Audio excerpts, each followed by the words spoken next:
एकादशी व्रत की महिमा बताई गई। बंधुओं, वैष्णव की 3 निष्ठाएं होती हैं। यदि आप वैष्णव हो तो ये 3 निष्ठाएं आपके जीवन में होनी अति अनिवार्य है। पहली, नाम निष्ठा।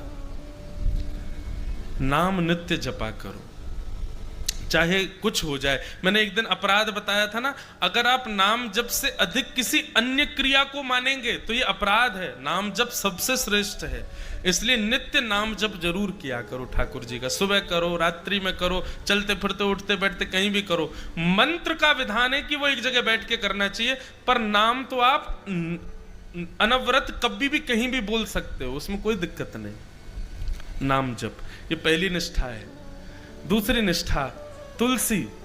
या तो आपके कंठ में तुलसी हो या आपके अंग के कहीं भी, वैसे तो सबसे ज्यादा श्रेष्ठ गले को ही माना, कंठ में तुलसी का स्पर्श होना चाहिए। ये दूसरी वैष्णव की निष्ठा है। कंठी जरूर पहनो गले में, लेकिन फिर उसके बाद याद रखना, दूषित नहीं खा सकते आप कुछ भी। या तो ये प्रण ले लेना कि हम कुछ नहीं खाएंगे और कहीं और यदा कदा कभी चल जाएगा, कोई दिक्कत नहीं, तो कंठी उतार देना, मत पहनना। उसको पहनो तो फिर पूर्णता से ये बात निश्चित कर लेना, कंठ में जो जाए वो शुद्ध ही जाना चाहिए। और तीसरी निष्ठा होती है वैष्णव की एकादशी व्रत की निष्ठा। एकादशी के दिन बंधुओं अन्न में पाप का निवास होता है, इसलिए उस दिन अन्न का सेवन करना शास्त्रों में वर्ज्य बताया गया। परंतु 60 वर्ष से ऊपर के वृद्ध ज्यादा हो गए हों या बहुत छोटे बालक हों और अत्यंत रोगी व्यक्ति यदि घर में हैं तो उनको व्रत ना करें तो चलेगा। परंतु आप बढ़िया हो, मुष्टुंडे बने हुए हो, बढ़िया हत्ते तगड़े हो, खा पी के खूब आनंद कर रहे हो, कोई दिक्कत नहीं है, तो अगर एकादशी नहीं करोगे तो पाप लगेगा। अच्छा, एक बात और, एकादशी के दिन व्रत ना करने से कौन सा पाप लगता है? आपने जितने अपने पूर्व के पापों को गंगा स्नान से, तीर्थ यात्राओं से नष्ट कर दिया है, वो नष्ट हुए पाप पुनर्जागृत हो जाते हैं एकादशी के दिन अन्न सेवन करने से। समझ में आई बात? कोई नवीन पाप नहीं लगेगा, पर यदि आपने कोई पूर्व में पाप किए और उनको नष्ट कर दिया येन केन प्रायश्चित्तों से, परंतु एकादशी के दिन यदि आप व्रत नहीं करते हैं, अन्न खाते हैं, तो फिर वो पुनर्जागृत हो सकते हैं। अब जिसको पता ही नहीं है उसको तो कुछ नहीं होता होगा, लेकिन अब आपको पता चल गई है, यहाँ पंडाल में जितने बैठे लोग सबको पता चल, अब तो आपको करना पड़ेगा, अब आप पे कोई और चारा नहीं है। पर बंधुओं, कई बार ऐसा होता है कि ऐसे ऐसे लोग मिलने आते हैं, उनके घर वाले उनको जबरदस्ती खिलाते हैं, उनके घर वाले जबरदस्ती प्याज लहसुन बनाते हैं, क्या करें भाई? देखो, मैंने फिर वही बात कहूंगा, नाटक करना हम पे बहुत अच्छा आता है। एकादशी दिन वाले दिन ऐसा नाटक करें, हम डाइट पे हैं, आज हम केवल फल खाएंगे सुबह से शाम, हमको डॉक्टर ने कहा है। एकादशी के रूप में नहीं सही, डाइट के रूप में सही फल खा लो, लेकिन एकादशी व्रत करो। एक बड़ी सुंदर कथा मैं कभी कभी सुनाता हूं। श्री नामदेव जी महाराज, वो एकादशी व्रत के इतने बड़े निष्ठावान थे, वो खुद तो करते ही थे, उनको यदि पता चल जाए कि किसी के घर में रोटी बन रही है तो उसके घर पहुंच जाते थे, चूल्हे में जाके पानी फेंक आते थे, बोले रोटी नहीं बनेगी आज, आज एकादशी है। अरे तो तुम अपने घर में करो, हमको क्यों रोक रहे हो? बोले नहीं, अगर मुझे पता चल जाएगा कि कोई रोटी खा रहा है तो मैं उसको खाने नहीं दूंगा, आज एकादशी है, आज व्रत करो। एक बार भगवान उनकी परीक्षा लेने के लिए एक ब्राह्मण का रूप धारण करके पहुंच गए, और भूख से व्याकुल ब्राह्मण, वयोवृद्ध ब्राह्मण का रूप धारण करके भगवान पहुंच गए, और नामदेव जी के द्वार पर जाकर के ऐसे गिर पड़े जैसे भूखा प्यासा आदमी। नामदेव जी दौड़ करके गए, अरे अरे अरे संत पधारे, संत पधारे, पैर धो इनके, पैर धो, चंदन लगाओ, इत्र लगाओ, माला पहनाओ। ठाकुर जी बोले, अरे भैया ये सब मत करो। बोले क्या हुआ, आप इतने व्याकुल क्यों? बोले भूख लगी है, 4 दिन से कुछ पाया नहीं है मैंने, जल्दी मुझे रोटी सब्जी दाल चावल कुछ खिलाओ। नामदेव जी बोले आज तो एकादशी है, लीजिए सेब खाइए, केला खाइए, अमरूद खाइए, सब बढ़िया सुंदर सुंदर फल पाइए, भगवान रोटी तो नहीं मिलेगी आज। अरे कैसे आदमी हो तुम? तुम्हारे द्वार पर भूखा प्यासा व्यक्ति आ गया, तुम उसको रोक रहे हो, नहीं चाहिए फल वल नहीं खाने मुझे, भाई रोटी की भूख लगी है, दाल चावल खिलाओ। नामदेव जी बोले दाल चावल तो नहीं बनेंगे, अब एकादशी है आज। अरे तुम्हारे सामने वयोवृद्ध आदमी बेचारा 4 दिन का भूखा, प्राण निकल जाएंगे मेरे, कहीं मैं मर गया तो भूख के कारण। नामदेव जी बोले अच्छा है, एकादशी के दिन प्राण निकल जाएंगे, सीधे वैकुंठ ही जाओगे आप, ठाकुर जी द्वार खोलेंगे आपका, पर आज आप अन्न नहीं खा सकते।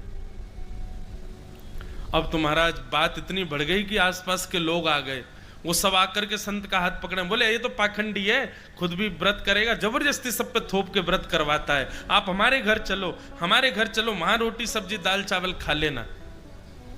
नामदेव जी ने चरण पकड़ लिए संत के, बोले जाने भी नहीं दूंगा, मेरे यहां आए हो यहीं रहोगे।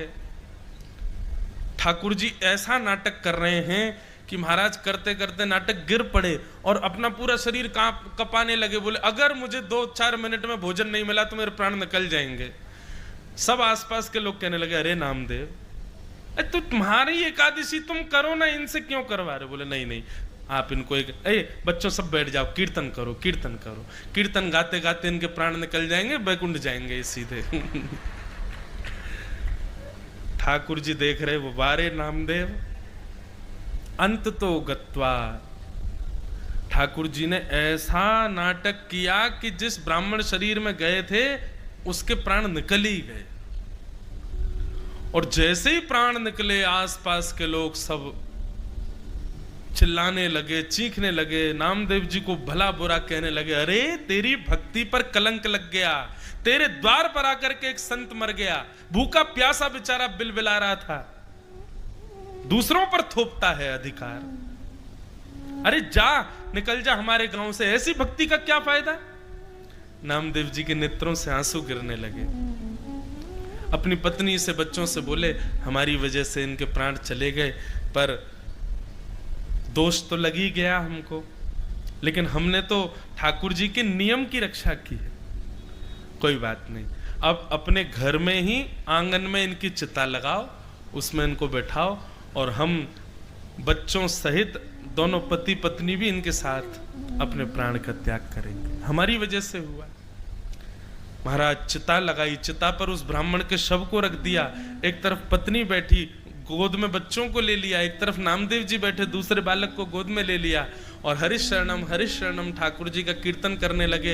एक लकड़ी में आग लगा करके स्वयं ही उस चिता में जैसे ही लगाने लगे, चिता में अग्नि लग गई, लग करके जैसे ही वो लपट ब्राह्मण के कमर को छूने लगी, भगवान ही थे ब्राह्मण थोड़े ही थे, जैसे ही ठाकुर जी को नेप ताक लगा, ठाकुर जी तो तुरंत उठ करके बैठ गए, और बैठ करके नामदेव जी को गले से लगा के बच्चों को गोद में लेकर के तुरंत चिता से बाहर कूद गए ठाकुर जी। सब देखते रह गए, और देखते ही देखते वो ब्राह्मण साक्षात पंडरीनाथ श्री विठ्ठल भगवान के रूप में प्रकट हो गए, और नामदेव जी को अपने हृदय से लगा करके वहां से अंतर्ध्यान हो। सब बोले अरे ब्राह्मण कहाँ गया? नामदेव जी बोले ब्राह्मण कोई नहीं था, वो विठ्ठल भगवान ही परीक्षा लेने आए थे मेरी एकादशी की। तो एकादशी जो है बंधुओं, ठाकुर जी को कोई फर्क नहीं पड़ेगा कि आप व्रत करो मत करो, पर उस दिन अन्न में पाप का निवास है, इसलिए शास्त्र आज्ञा करते हैं कि व्रत करो। अब देखो हम वृंदावन से हैं, वृंदावन के कई संप्रदायों में एकादशी नहीं होती, जैसे हरिदासी हरिवंशी, वहां पर एकादशी व्रत का महत्व नहीं है, क्योंकि वहां भाव प्राधान्य है, वहां नियम प्राधान्य नहीं है। जगन्नाथपुरी में एकादशी नहीं होती, लेकिन उसके पीछे कारण है। जगन्नाथपुरी में एकादशी क्यों नहीं होती? क्योंकि जगन्नाथपुरी में ऐसा नियम है कि वहां की रसोई में बनने वाला जो महाप्रसाद है वो कोई व्यक्ति नहीं बनाता है, कोई मानव नहीं बनाता है, स्वयं लक्ष्मी जी बनाती हैं, और लक्ष्मी जिसका स्पर्श कर दे उसमें पाप कभी नहीं रह सकता। इसलिए एकादशी के दिन आप महाप्रसाद जगन्नाथपुरी का पा सकते हो। अगर आप जगन्नाथपुरी में हैं एकादशी के दिन, तो बाहर पाओगे होटलों पे तो आपको पाप लगेगा, लेकिन मंदिर का प्रसाद आप पा सकते हो, उसमें कोई दोष नहीं। ठीक वैसे ही वृंदावन के कुछ प्रणालियों में कई संप्रदायों में एकादशी का विधान नहीं है, क्योंकि वहां भाव ऐसा है कि कल दशमी थी, कल ठाकुर जी का भोग लगा, तो उस समय अन्न जब प्रसाद था तो आज एकादशी होने पर वो प्रसाद में पाप कैसे आ गया, वो इस बात को स्वीकार नहीं करते। और दूसरी बात यह है कि वृंदावन के कई सेवा प्रणालियों में ठाकुर जी व्रत नहीं करेंगे, ठाकुर जी के लिए तो बढ़िया सामग्री बनेगी और ठाकुर जी ने प्रसाद ले भोग लगा दिया तो उसमें पाप कैसे रह सकता है, इसलिए उसको पा लेते हैं।